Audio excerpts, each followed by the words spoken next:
नमस्कार, आप देख रहे हैं न्यूज़ वन इंडिया। मैं हूं आपके साथ पंकज यादव और करते हैं बुलेटिन की शुरुआत। जहां पर दीपावली के बाद से दिल्ली में प्रदूषण का स्तर काफी बढ़ गया है।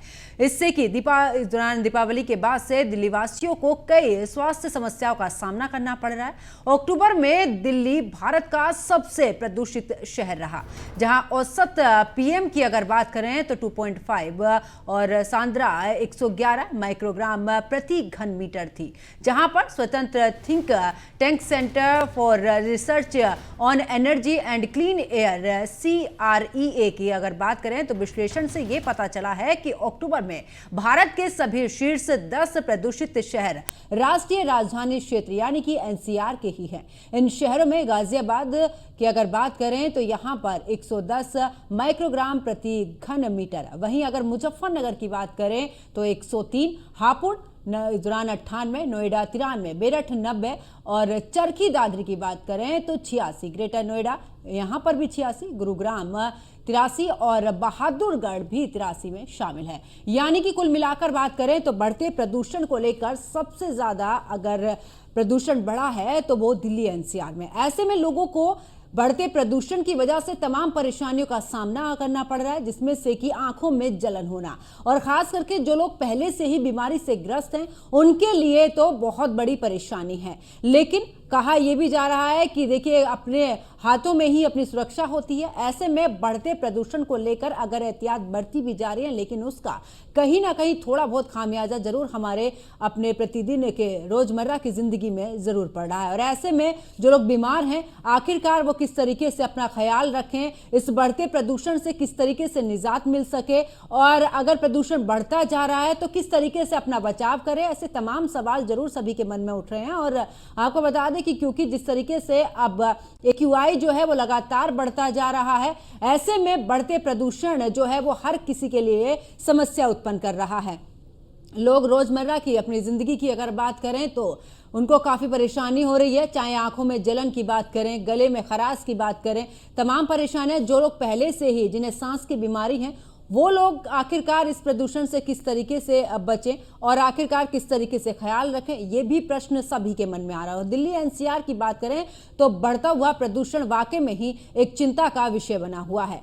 इस साल ही नहीं, हर साल की अगर बात करें तो हर साल दिल्ली NCR में पूरे तरीके से प्रदूषण की एक जो लेयर है वो नजर आती है। और दिल्ली NCR की अगर खास करके दिल्ली की बात करें 300 यहाँ पर 53, और साथ ही नोएडा की अगर बात करें, क्योंकि ये AQI जिस तरीके से बढ़ता ही जा रहा है, ऐसे में कई ऐसे शहर हैं जहां पर ग्रेटर नोएडा हुआ, नोएडा यानी कि दिल्ली NCR की कुल मिलाकर करें तो प्रदूषण का बढ़ता प्रकोप जो है वो लोगों के लिए अब और भी ज्यादा कहर बरपा रहा है।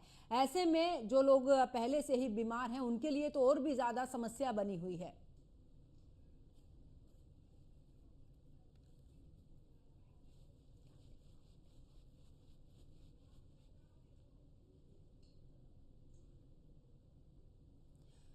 तो दिल्ली NCR में प्रदूषण बढ़ रहा है, इसका स्तर लगातार बढ़ता जा रहा है। और खास करके नोएडा की बात करें, गाजियाबाद की बात करें, दिल्ली की बात करें, ग्रेटर नोएडा की बात करें, और इसके अलावा और भी जो आसपास के एरिया हैं वहां पर लगातार प्रदूषण बढ़ रहा है। और देखा जाए तो एक लेयर से यानी कि धुंध पूरे दिन नजर आती है।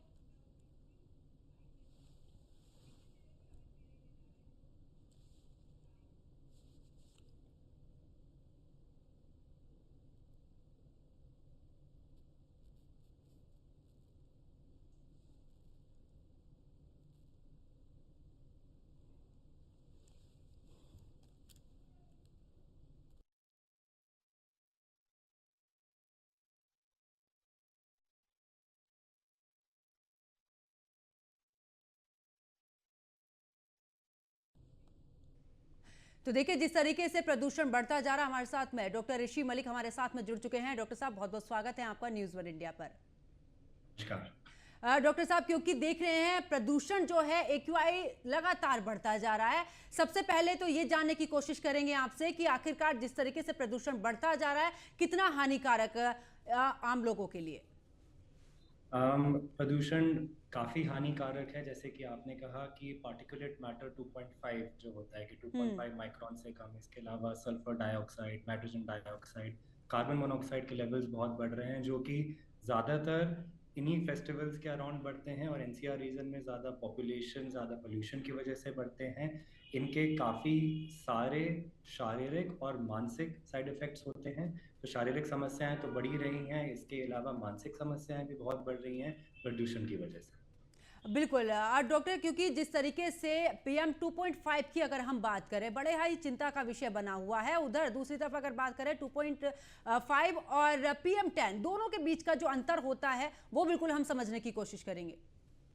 सो WHO के हिसाब से 3 क्राइटेरिया होते हैं। एक होता है अल्ट्रा फाइन पोल्यूटेंट, फाइन और कोर्स। तो अल्ट्रा फाइन जो होता है वो पीएम 0.1 से कम होता है, फाइन होता है पीएम 2.5 से कम, और जो कोर्स वाली कैटेगरी होती है वो 2.5 टू 10 की होती है माइक्रॉन की। ज्यादातर पोल्यूशन 2.5 और पीएम 10 वाले पार्टिकुलेट से होता है, लेकिन इसमें जो रिसर्च करी गई है और जो पाया गया है वो ये दर्शाता है कि पीएम 2.5 और कम से जो लेवल, जो साइज का पोल्यूशन है, उससे ज्यादातर समस्याएं होती हैं। कोर्स पोल्यूटेंट्स पे बहुत रिसर्च नहीं है। हाँ, वो इम्प्लीकेटेड जरूर हैं, उनसे भी काफी कुछ हानिकारक समस्याएं हो सकती हैं, लेकिन ज्यादातर रिसर्च पीएम 2.5 पे साइज के हिसाब से इनका क्लासिफिकेशन होता है।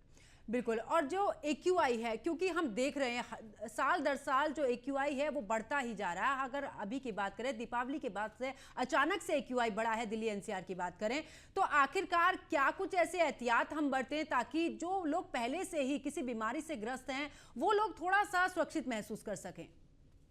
बिल्कुल कर सकते हैं। देखिए, प्रदूषण कम करने के सभी जो उपाय हैं वो हम सब ऑलरेडी जानते हैं, बस उन्हें वापस बार बार दोहराना बहुत ज़रूरी होता है।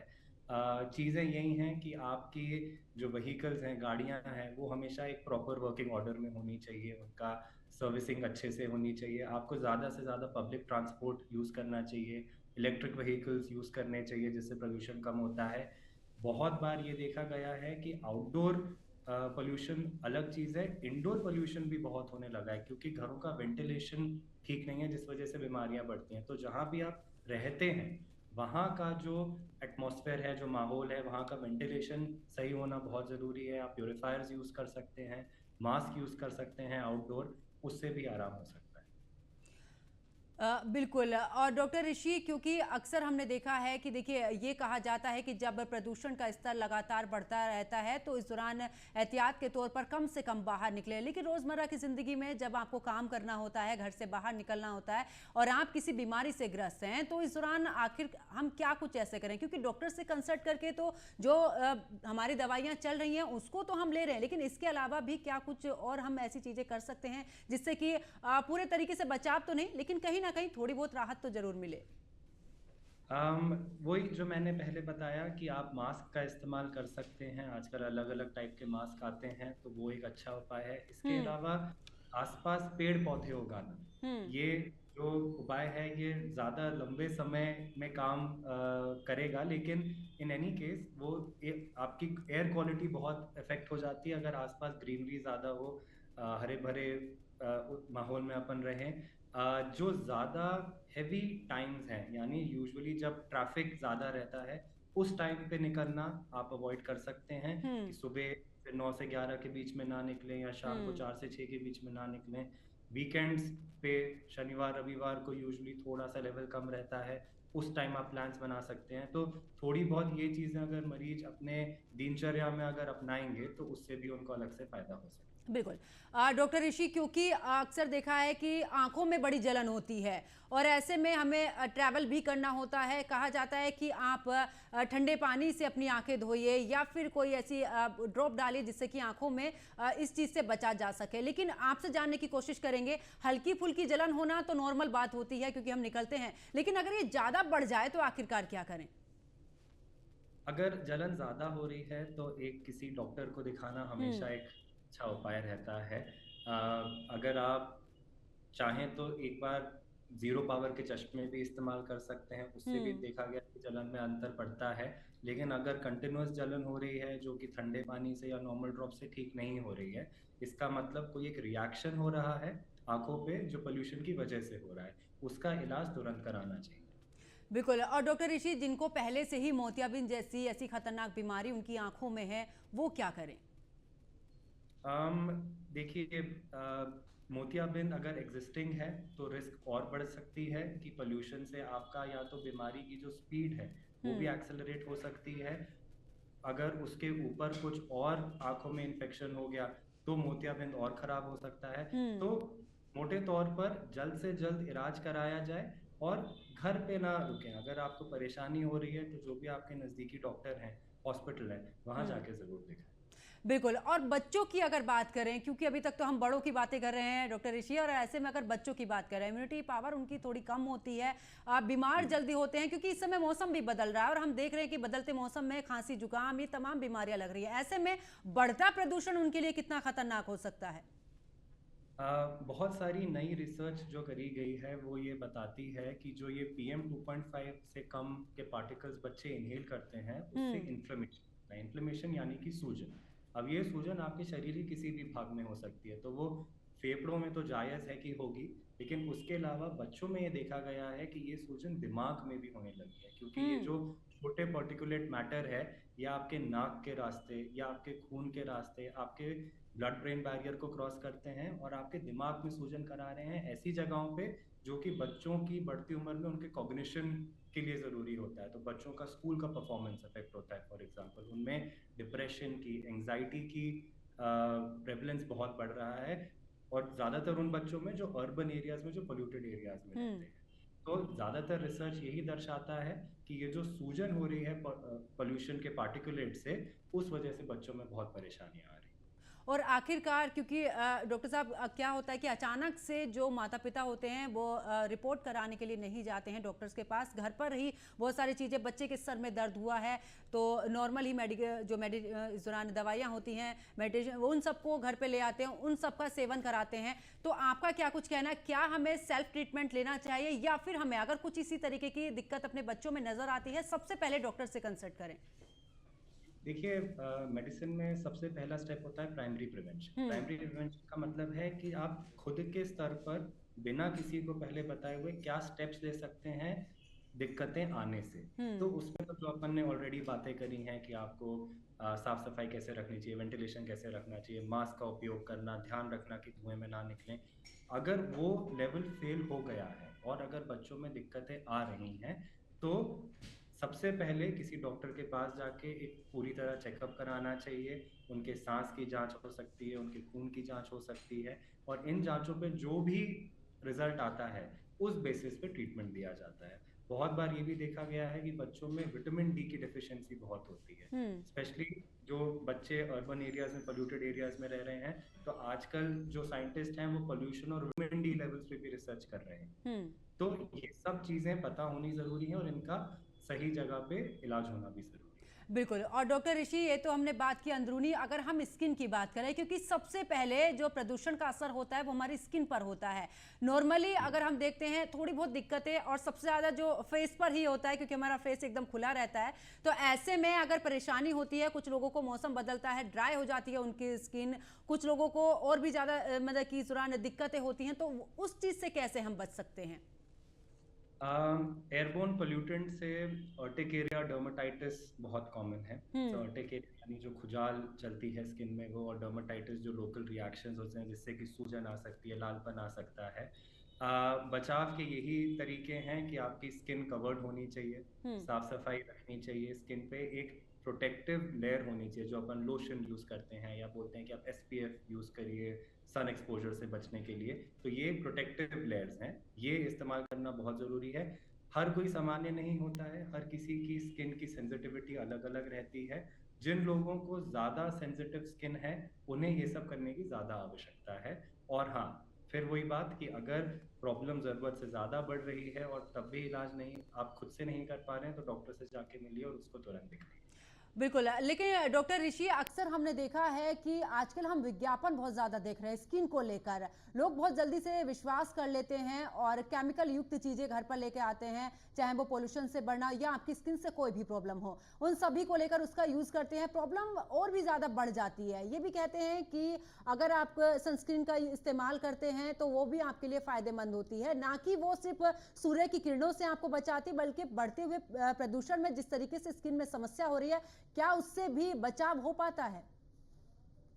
थोड़ा बहुत बचाव होता है क्योंकि वो एक बैरियर का काम करती है, यानी हम्म। आपका जो स्किन का सरफेस है, जो त्वचा है और जो एक्सटर्नल एनवायरनमेंट है, उसके बीच में एक बैरियर है। तो इसलिए वो बचाव तो वो थोड़ा बहुत करेगी ही करेगी। लेकिन जो आपने बोला कि लोग केमिकल्स ज़्यादा यूज़ कर रहे हैं और जो विज्ञापनों में देख रहे हैं वो खरीद रहे हैं, मैं बहुत उस चीज़ का फेवर नहीं करता हूँ, क्योंकि बिना किसी सही प्रोफेशनल से डिस्कस किए हुए, किसी सही डॉक्टर से डिस्कस किए हुए, यदि आप खुद से ऐसे प्रोडक्ट्स खरीदेंगे जिनमें रिस्क ज़्यादा होती है हम्म। केमिकल्स की, तो उससे कभी कभी दिक्कतें बढ़ जाती हैं और बहुत लोगों को एडवर्स रिएक्शन भी हो जाते हैं। तो उस चीज़ में हमेशा थोड़ी चेतावनी बरतनी चाहिए।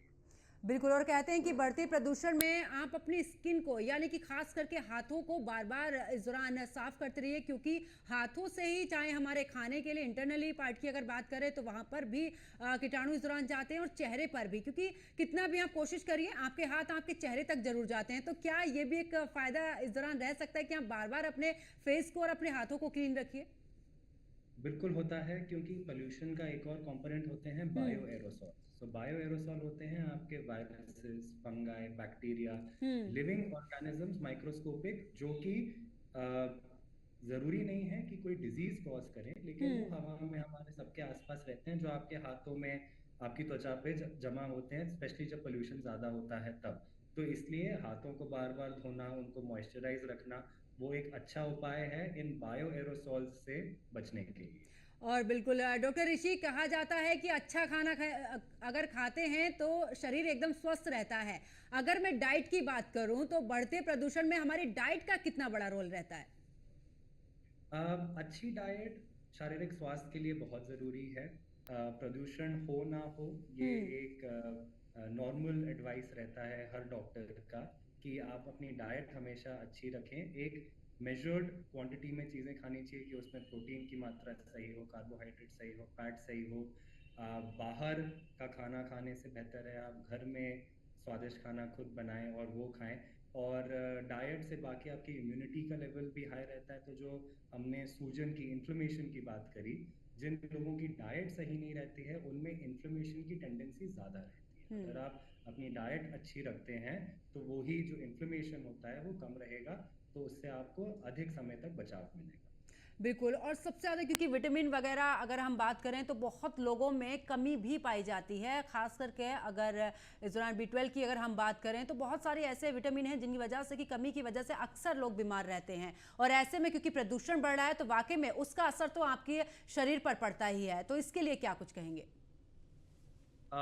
जो विटामिन B12 का आपने मेंशन किया, विटामिन B12 हमारे नर्वस सिस्टम के लिए बहुत ज़रूरी हम्म। होता है। तो इसलिए B12 डेफिशिएंसीज में बहुत, और इवन ब्लड सिस्टम के लिए बहुत ज़रूरी होता है। तो इन लोगों में देखा गया है कि मानसिक रोग ज़्यादा पाए जाते हैं अगर विटामिन B12 की डेफिशिएंसी हो। बाकी विटामिन डेफिशिएंसी से भी अलग अलग प्रॉब्लम्स हो सकती हैं। तो अगर आपकी डाइट अच्छी है तो आपको अलग से मल्टीविटामिन का प्रयोग करने की आवश्यकता नहीं है। हाँ, हम्म। लेकिन कुछ ऐसे पॉपुलेशन कैटेगरीज होती हैं जहां मल्टीविटामिन फायदेमंद रहते हैं, जैसे कि कभी कभी पोस्ट मेनोपॉजल औरतों में दिए जाते हैं, वृद्ध लोगों में दिए जाते हैं, या उन बच्चों में जिनकी इम्यूनिटी कम हो, जिनमें ऑलरेडी एग्जिस्टिंग कोई बीमारी चल रही हो। तो इन लोगों के लिए मल्टीविटामिन का बेनिफिट ज़्यादा रहता है। बाकी तो अगर आपका आहार सही रहेगा तो आपको इन चीज़ों की आवश्यकता नहीं बिल्कुल। है। और डॉक्टर ऋषि मलिक, चलते चलते बिल्कुल हम चाहेंगे कि आप हमारे दर्शकों को कुछ ऐसे टिप्स बताइए कि बढ़ते प्रदूषण से भी राहत मिले और स्वस्थ भी रह सके। आम, आप अपने घरों की साफ सफाई ज़रूर रखें, घरों को वेंटिलेट अच्छे से करें। अगर ज़रूरत है, अगर आप ऐसी जगहों पे रहते हैं जहां पार्टिकुलेट मैटर मैटर ज़्यादा है, तो वहां पर आप एयर प्योरीफायर ज़रूर यूज़ करें। बाहर निकलते समय अगर ऐसे टाइम पे निकल रहे हैं जब ज़्यादा पोल्यूशन है, तो मास्क का उपयोग अवश्य करें और अपने स्किन को ज़रूर कवर्ड रखें। आपका आहार अच्छा होना चाहिए और आपकी लाइफस्टाइल में, आपके टाइम टेबल में थोड़ी सी फिजिकल एक्टिविटी बहुत ज़रूरी है। बाहर जाके नहीं कर सकते हैं हम्म। तो घर पे कर लीजिए, लेकिन अपने आप को मिनिमम 30 से 40 मिनट रोज की एक फिजिकल एक्टिविटी ज़रूर रखिए। इससे जीवन अच्छा रहे, आप स्वस्थ भी रहेंगे। बिल्कुल, बहुत बहुत शुक्रिया डॉक्टर ऋषि मलिक, आपने अपना कीमती वक्त निकाला और इतनी सारी जानकारी हमारे दर्शकों को दी। आपका बहुत बहुत शुक्रिया। तो देखिए, बढ़ते प्रदूषण में सबसे पहले तो आपको अपना ख्याल खुद ही रखना होगा। जो लोग ज़्यादा बीमार रहते हैं, जिन्हें साइनस जैसी या सांस की कोई बीमारी है, कोशिश करिए कि मास्क लगाकर बाहर निकलिए और सुबह के समय और शाम के समय निकलने से बचिए। और ऐसे में आप अपनी डाइट का ख्याल रखिए, अपने डॉक्टर से बार बार कंसल्ट करते रहिए कि आखिरकार समस्या बढ़ रही है तो डॉक्टर से संपर्क जरूर करते रहिए ताकि वो समस्या ज्यादा ना बढ़ पाए। और बढ़ते प्रदूषण को लेकर कुछ चीजें ऐसी भी हैं जिनको कि हमें खुद को रोकना होगा, और साथ ही जिस तरीके से सरकार ने गाइडलाइन जारी भी की है उसका भी पालन करना बहुत जरूरी है। मेरे साथ फिलहाल इतना ही। आप देखते रहिए न्यूज़ 1 इंडिया। नमस्कार।